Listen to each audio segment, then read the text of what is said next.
Hola, feliz día. Primero quiero agradecer a la Universidad Nacional Experimental de los Llanos Centrales Rómulo Gallegos, al rector, el doctor José Luis Ferroterán, y a la doctora Yarubi Malaspina, que es la decana del área de odontología, por la invitación a esta primera jornada online, que ha sido un crecimiento y enaltece a esta casa de estudio que es mi alma mater. El día de hoy he sido invitada para conversarle a ustedes sobre la estructura del SARS-CoV-2 y su relación con el sistema inmune. Bien. En esta primera lámina podemos observar lo que son las características generales de los tres virus que se han comparado por la, afinidad y por la similitud que tienen a nivel genético y de comportamiento, como lo es el primer SARS, el cual afectó al área de China en noviembre del 2002. Tenemos el MERS, que fue en Arabia Saudita en el 2012, y por último el SARS-CoV-2, que inicialmente fue en Wuhan, China, en diciembre del 2019 fue que comenzó esta afectación.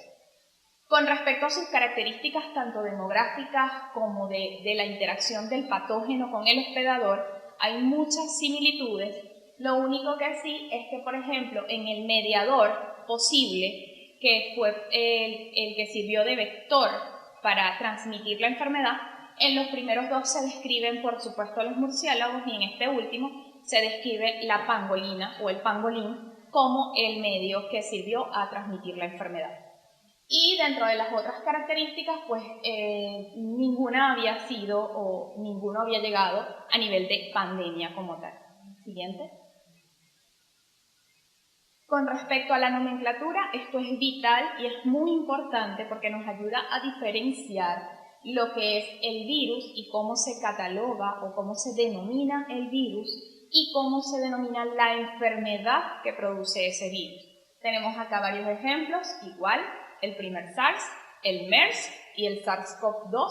En este caso, nos vamos a dirigir directamente al SARS-CoV-2, donde vamos a tener que la enfermedad que este virus ocasiona es la enfermedad por coronavirus 2019 con la designación de COVID-19. Es por esto que no se puede decir que un paciente está infectado de COVID-19, sino que está infectado de SARS-CoV-2 y padece la enfermedad COVID-19. Esto es vital para poder entender todo lo que viene en sucesivas láminas. ¿Siguiente?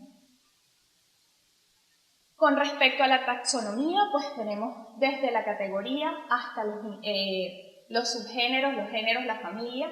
Es una familia muy amplia de virus. Este coronavirus no es realmente una novedad, es un virus que tiene más de 80-90 años, pero que las especies de él es lo que han ido cambiando durante el tiempo. Hay muchas especies conocidas y lo único es que esta especie vino a ocasionar una pandemia.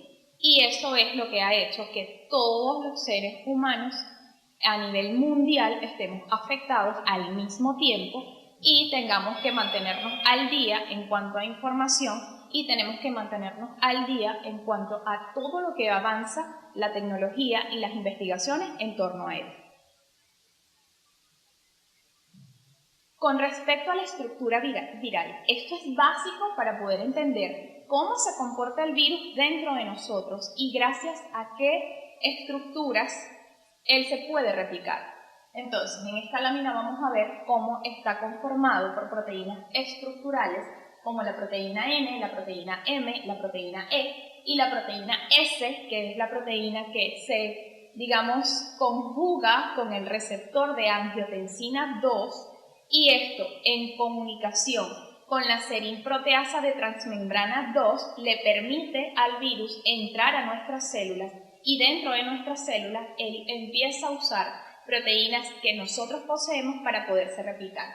Acá podemos ver cómo está el receptor de angiotensina 2 muy cercano a la serinproteasa de transmembrana 2 y estos dos son los que van a, permitir que él entre. Y más adelante vamos a ver cómo se replica. ¿Siguiente? Después que el SARS hace su conexión con la proteína S, pues podemos ver cómo se conjuga con la serinproteasa de transmembrana 2 y de esta manera hay una conjugación de lo que es el virus con estas proteínas y se permite la entrada, en este sentido, del virus dentro de nuestras células, donde él va a usar nuestro aparato celular para replicarse, multiplicarse y seguir infectando nuevas células. Esto es vital porque aquí podemos ver que potencialmente objetivos terapéuticos van a ir a bloquear la proteína S para que el virus no entre, o hay algunos medicamentos que van a bloquear la serinproteasa de transmembrana 2 y van a bloquear la entrada del virus a la célula, y esto es vital. Podemos ver acá cómo es la secuencia genómica de los coronavirus en general. Tenemos varios coronavirus, acá el MERS, está el SARS y están otros coronavirus que no han llegado a afectar a la especie humana, pero esta es la secuencia genómica.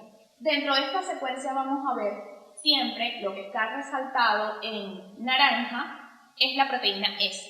Y vamos a ver cómo esta proteína se ha mantenido de uno a otro. Y también vamos a ver cómo otras proteínas no estructurales como la ORF1A y la ORF1B también forman parte de todos estos virus. Por otra parte, vamos a ver cómo esta conjugación de aminoácidos ha ido cambiando de una especie a otra, lo que permite que entonces podamos observar la secuencia genómica del SARS-CoV-2, que es similar a las anteriores, lo cual es importante dejarlo claro porque este no es un virus que fue creado a nivel de un laboratorio, sino que es un virus que ha evolucionado de manera natural por la secuencia genómica que se ha logrado establecer hasta la actualidad. Eso es vital que lo entiendan. Entonces, la secuencia genómica del SARS-CoV-2 tenemos acá, dentro de las proteínas estructurales, tenemos la proteína S resaltada en verde, Spike, en español sería la proteína S, y tenemos por otra parte la ORF1A, que está contemplada por una proteasa tipo papaína, que es importante porque hay medicamentos que me van a bloquear a este nivel.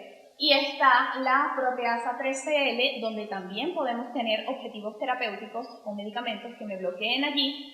Y tenemos en la ORF1B la helicasa, ¿ok? Otras proteínas no estructurales pues también van a formar parte de la secuencia genómica de este virus, pero las más importantes siempre van a ser, por ejemplo, en el caso de él, la proteína S. Con respecto a la reacción inmunológica a los virus en general, vamos a tener siempre que a nivel de la inmunidad innata vamos a tener una expresión aumentada del interferón del tipo 1 que me va a hacer un estado antiviral o un estado antivírico en esta célula y que va a producir, con respecto a la inmunidad adaptativa, que los linfocitos B, por supuesto, me generen sus anticuerpos específicos para este virus. De esta manera, pues hay una protección contra la infección y, por otra parte, vamos a tener la participación de los linfocitos NK con las células infectadas que van a inducir de una vez y sin mediadores una apoptosis celular, una muerte celular programada. Y de esa misma manera se va a dar la respuesta o la señalización para que los linfocitos del tipo citotóxicos CD8 se activen, reconozcan las células infectadas y también erradiquen esa célula infectada y por supuesto entonces se hace una erradicación de la infección que estaba establecida. Con respecto a el SARS-CoV-2 como tal, lo vamos a ver más adelante. Aquí vamos a ver cómo el virus es capaz de entrar una célula infectada por el virus, de formar un endosoma dentro de nuestra célula.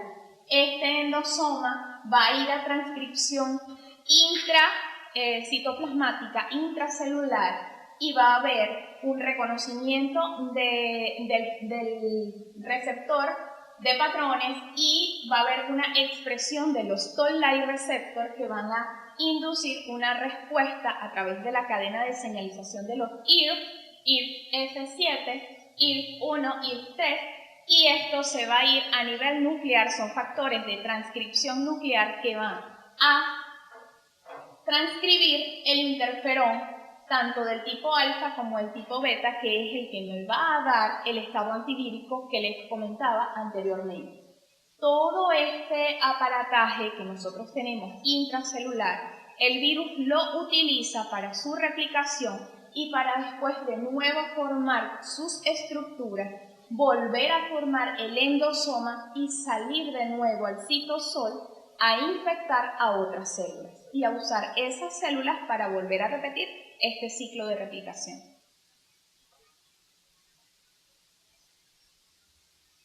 Acá podemos ver más en detalle cómo la participación de todos los elementos de los toll-like receptor 1, los toll-like receptor 2, 4, 5, son muchísimos, y toda la cascada de señalización que hay a nivel intracelular se va a traducir en una expresión o un aumento en la expresión génica y, por supuesto, la formación y el aumento de citocinas proinflamatorias como lo son el interferón alfa y beta, el factor de necrosis tumoral alfa, la interleucina 6, la prointerleucina 1 beta y la prointerleucina 18, que todas van a favorecer un ambiente proinflamatorio dentro de nuestro organismo. Con respecto a la respuesta inmune en días, esto lo hace cualquier virus, todavía no estamos hablando de SARS-CoV-2. Un virus normal al que estamos habituados o al que estábamos habituados anteriormente, tenemos que de 0 a 12 días más o menos podíamos medir cómo se comportaba el virus con respecto a los anticuerpos. Vamos a ver en la línea roja que el pico de interferón sube del día 1 con una mayor expresión entre el día 2 y luego viene en descenso hasta el día 4. Importantísimo el papel de los linfocitos y de las células NK, que comienza desde el día 1 con una mayor expresión entre el día 3 y 4 y posteriormente comienza a decaer después del 5.º día de la infección. Solíamos decir que el virus a las 72 horas se autolimitaba y que ya no era de, digamos que de peligrosidad o había que tener alguna precaución adicional. Pues este virus nos volteó toda la tortilla. Con respecto a la inmunidad adaptativa, acá vamos a ver en la línea azul cómo la creación de anticuerpos en los virus generalmente comienza después del día 5 y se extiende hasta el día 14. Ojo, diferenciación IgM-IgG todavía no la he hecho, la voy a hacer en la próxima lámina. Y como este estado del título antivírico, que está en amarillo, es importante ver cómo llega a su meseta o a su expresión de carga viral más alta del día 4 hasta el día 7 y luego esa carga viral viene en descenso. Eso sería como el común denominador en cuanto a los virus. Siguiente. SARS-CoV-2, por otra parte, es un virus que nos ha puesto a estudiar muchísimo porque sus tiempos son diferentes. Incluso hay unos periodos presintomáticos que todavía, o en Venezuela lo solemos llamar como prodrómicos, que todavía el paciente no ha desarrollado síntomas cuando ya hay cambios a nivel de su organismo que demuestran lo contrario. Entonces tenemos desde el día -5 de la infección hasta el día +37. Y en este gráfico podemos ver cómo perfectamente después del día, más o menos el día 8, es que comienzan a aparecer los títulos de IgM, que son los primeros anticuerpos que se forman, y con una mayor expresión después del día 10. Y los anticuerpos del tipo IgG, que son mucho más altos en los casos severos, su formación comienza después del día 13. Que estos son los que crean, digamos, de una manera sencilla, como esa protección adicional que nos protegería, entre comillas, de una reinfección, que no es del todo cierto porque está descrito ya que de 3 a 4 meses es que dura este periodo, digamos que de protección, de nuevo entre comillas.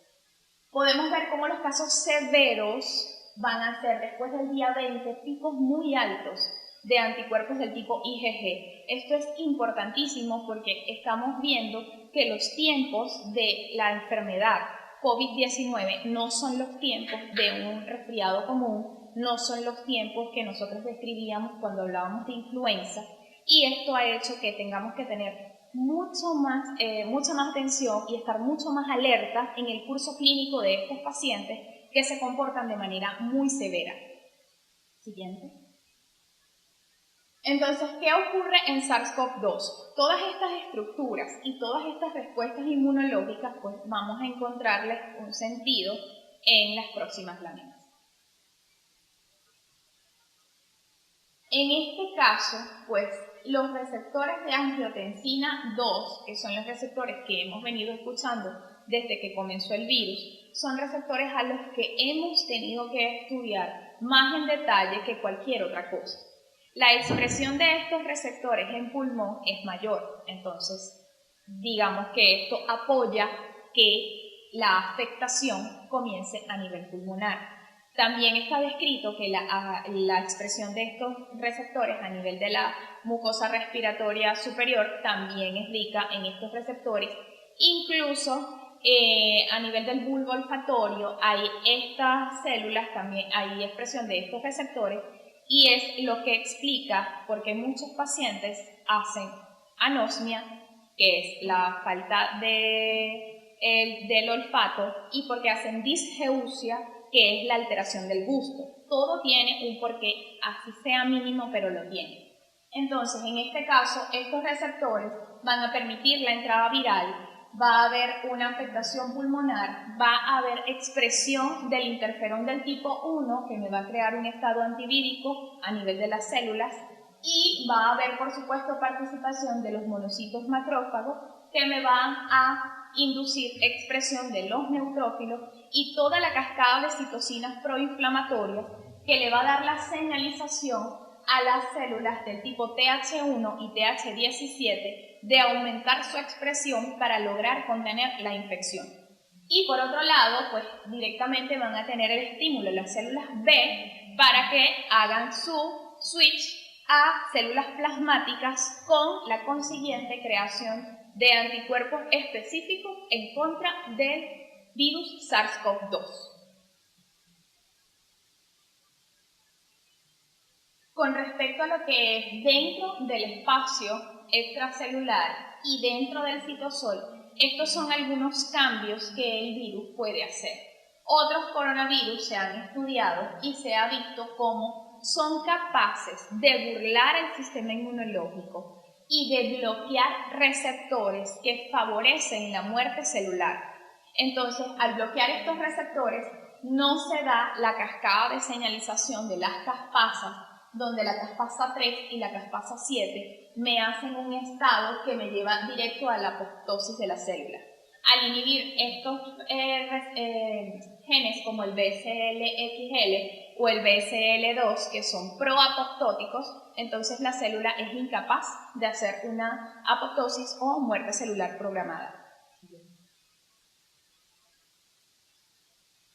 En estos mismos virus hemos visto cómo también pueden bloquear señalización a muchos niveles, por ejemplo, en la transcripción del factor nuclear kappa beta, y si no se me crea este factor de transcripción, pues no va a llegar la cadena o la transmisión de señales a formar el interferón del tipo 1. Entonces aquí también hay un bloqueo y esto favorece que el virus pueda persistir en el tiempo en nuestro organismo, por supuesto replicándose y ejerciendo daños del tipo celulares, y clínicamente se expresa con, por supuesto, pacientes que evolucionan más rápidamente que otros. Siguiente. Con respecto a los mecanismos de evasión viral, este virus tiene la capacidad, pues, de mutar. La probabilidad de este virus de mutar es bastante baja. Se han hecho estudios virológicos a nivel mundial y pues hay varias cepas dependiendo de la región geográfica que ha afectado hasta el momento. Sin embargo, su capacidad de mutación es bastante baja. pero tenemos que agota al sistema inmune, entonces hay una evasión del sistema inmunológico, pero por agotamiento, porque por todos los lados por donde el sistema inmunológico trata de bloquearlo, el virus busca otro sitio por el cual afectar.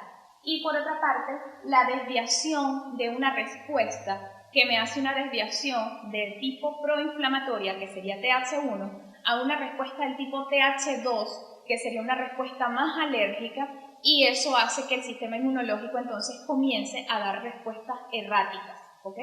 Y en algunos casos unas respuestas muy exageradas cuando los pacientes tienen una autoinmunidad y se expresan en las células de tipo TH17. Entonces estos son pacientes que también pudieran complicarse más. ¿Bien? Con respecto a los targets de tratamiento, lo voy a tocar muy puntual porque sé que los exponentes antes de mí pues ya han hablado de esto, pero es para darle un poquito de sentido y ubicarnos, ver el dibujo y ubicarnos a, mira, aquí me va a actuar tal medicamento. Eso es, de verdad, eso queda muchísimo. Siguiente. Vamos a tener como general que hay agentes que me bloquean proteínas virales, que hay agentes que me van a bloquear proteínas que son de nosotros, del huésped, pero que el virus necesita para replicarse, agentes que van a actuar ante la respuesta inmunitaria del huésped para recibir al virus o para poder atacar al virus, agentes con actividad antiviral y por último agentes que median los anticuerpos. Vamos con el primero, por ejemplo, los que bloquean proteínas del virus. Vamos a hablar específicamente de lo que es lopinavir-ritonavir, que tiene muchísimos estudios, pero que no ha demostrado ser efectivo. El remdesivir, favipiravir, muchísimos otros antivirales. Incluso se están haciendo estudios acá en Venezuela, en el IBI, con el ácido ursodeoxisólico, que es para hepatitis C. Y es una molécula que se está desarrollando y que ha demostrado, por lo menos in vitro, tener una eficacia anti-SARS-CoV-2. Con respecto a los tratamientos, hay que hacer énfasis en los tratamientos que bloquean proteínas del virus, como por ejemplo lopinavir, ritonavir, remdesivir, favipiravir, entre otros. Tenemos los que bloquean las proteínas celulares que el virus necesita para replicarse, y dentro de estos vamos a tener agentes como la cloroquina, hidroxicloroquina, ivermectina, camostato, nafamostat, o otros como los que tenemos disponibles en Venezuela, pues la bromixina. Los agentes que me van a actuar en la respuesta inmune, tenemos la vitamina D, que tiene amplios estudios, no solo en SARS-CoV-2, sino en otros virus, y que nosotros los inmunólogos solemos usar muchísimo en las enfermedades inmunológicas, porque de verdad es un gran apoyo para modular el sistema inmunológico ante cualquier enfermedad. Y tenemos los anticuerpos monoclonales, que tienen amplios estudios, aunque no han demostrado todavía tener una buena eficacia clínica. Tenemos el uso de inmunoglobulina endovenosa, tenemos el uso de probióticos, de antioxidantes.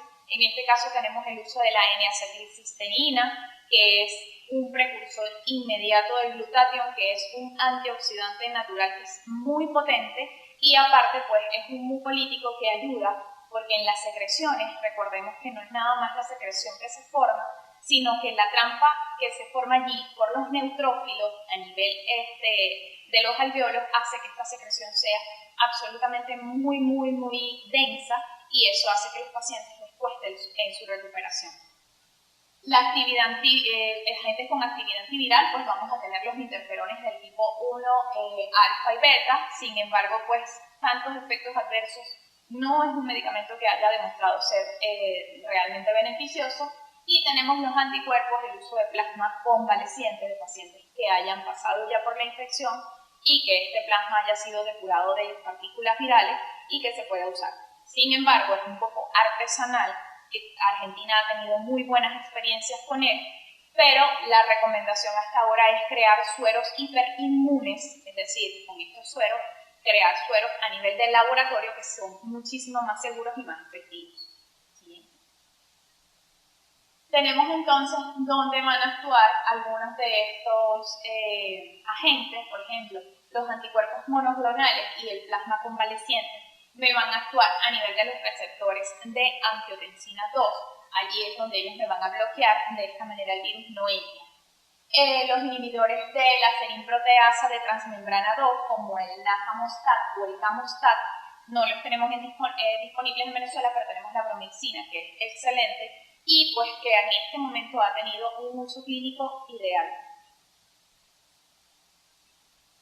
Y para encontrarle sentido a otras drogas, porque mucho se repite y van a escuchar muchísimo que para este virus no hay tratamiento, directo para él no, pero hay que entorpecer todas las vías que él necesite para su replicación y de esa manera vamos a tener éxito. Entonces tenemos como lopinavir y ritonavir me va a bloquear a nivel de lo que son las proteasas, la ciclosonida me va a bloquear a través de la replicación de la transcripción, el remdesivir favipiravir me va a bloquear a la RNA dependiente de polimerasa, y así cada agente, por ejemplo la cloroquina y la hidroxicloroquina, que tan discutidas son, me van a bloquear la formación del endosoma, lo cual no deja que el virus, después que entre, forme el endosoma y ya por allí no hay replicación viral. Eso también es importante aclarar.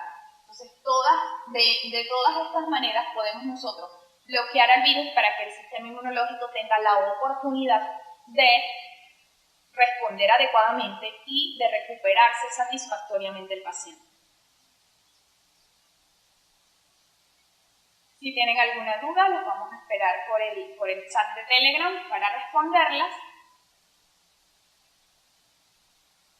Y pues esta es una imagen del pangolín, que en este caso fue el que sirvió como vector para transmitir la infección a los humanos. Es un animal que pues en Wuhan lo cazan muchísimo, aun cuando está prohibido, y pues él corre por su vida y nosotros estamos corriendo por conocer el virus y poder enriquecer el sistema inmunológico lo suficiente para que disminuya lo más posible la mortalidad. Me despido no sin antes darle gracias a la institución, gracias a la Comisión Científica de Odontología por tomarme en cuenta, gracias a la decano del área, la doctora Yaruli Malaspina, al doctor José Luis Ferroterán, que es nuestro rector, enalteciendo por supuesto mi casa de estudio, al decano, el doctor Lucio Díaz, y pues muchísimas gracias por la invitación, estamos abiertos para cualquier ayuda, pregunta o sugerencia.